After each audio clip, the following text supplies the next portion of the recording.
Magandang hapon na Lunes, petsa 23 ng November 2015.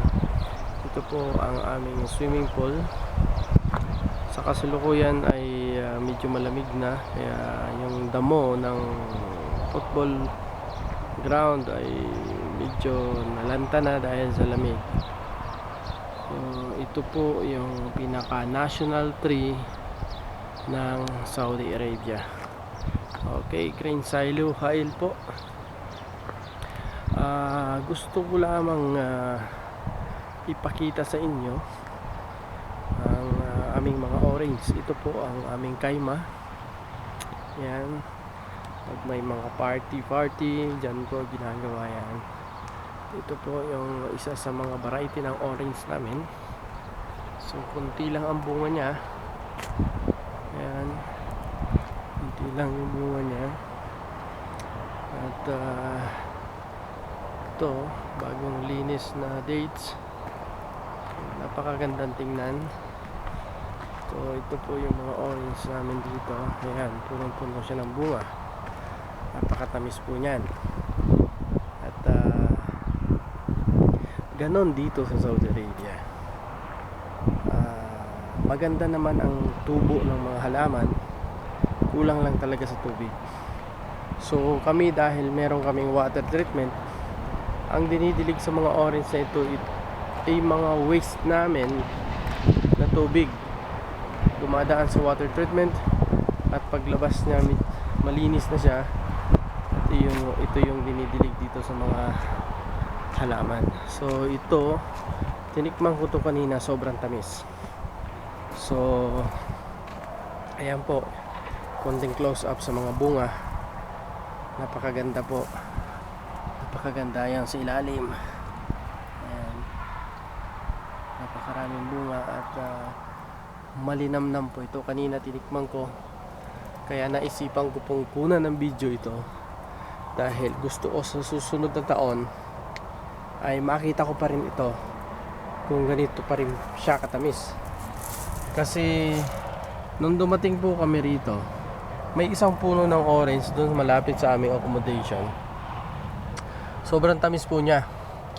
And then pagkatapos po ng ilang taon na pamumunga niya, nung tinikman namin, tumabang po siya. So walang explanation kung bakit nagkaganon siya. Sabi nila baka raw napaglihian. Paano namang maglilihi dito, wala namang mga asawa ang mga natira dito.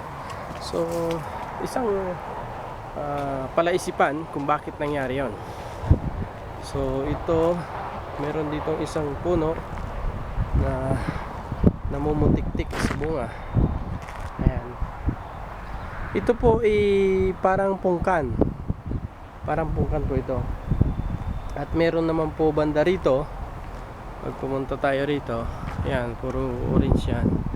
Ito talaga yung orange na kung tawagin natin sa Pilipinas is sangkis.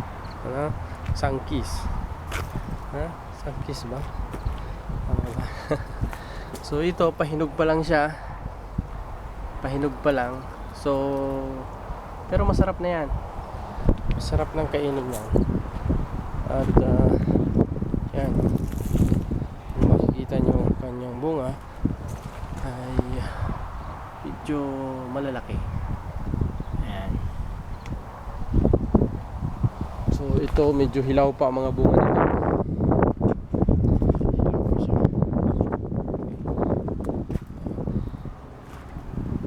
So balik ako doon. At ito kasi madalang itong puntahan ng mga tao dahil napakalayo po nito sa aming accommodation.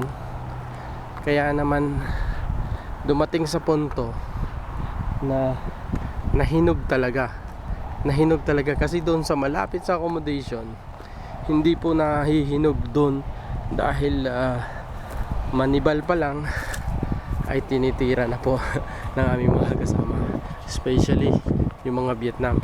Ito po, tingnan nyo po ito, namumutik-tik sa bunga talaga naman. Ayan. Ayan. Ayan puro bunga po yan. So meron pa dito sa kabilang side. Ayan. Talaga naman ang bunga niya is grabe. So magsasawa ka na lang dito sa kakakain. Ayun pa sa kabilang dulo. Nung unang dating namin dito, talaga naman namimitas ako niya na mga 20 pieces. Ni-stock ko yan sa kwarto ko habang ng TV, kumakain yan. So pero ngayon wala na, kain ka lang ng mga 2 piraso, 3 piraso, okay na. So ang kagandahan nito, ito po ay libre po na kinakain namin. Hindi naman po ito binebenta, talagang tanim lang dito sa amin. At paminsan-minsan nakakapagbigay po kami sa aming mga kaibigan sa labas. Pipitas kami, tapos dadalhin namin sa kanila. So marami pong Pilipino ang nakakatikim nito. So yan, purihin ang Panginoon dahil ito'y isang biyaya. Biyaya talaga ito. Ito'y masasabi mong blessing. So talaga naman napakaganda. Napakagandang tingnan ng mga orange na ito. So sa Pilipinas siguro kung ibibenta mo to, malakanda na. Dito naman marami yan. So okay, dito po nagtatapos ang aking video. Salamat po sa panonood.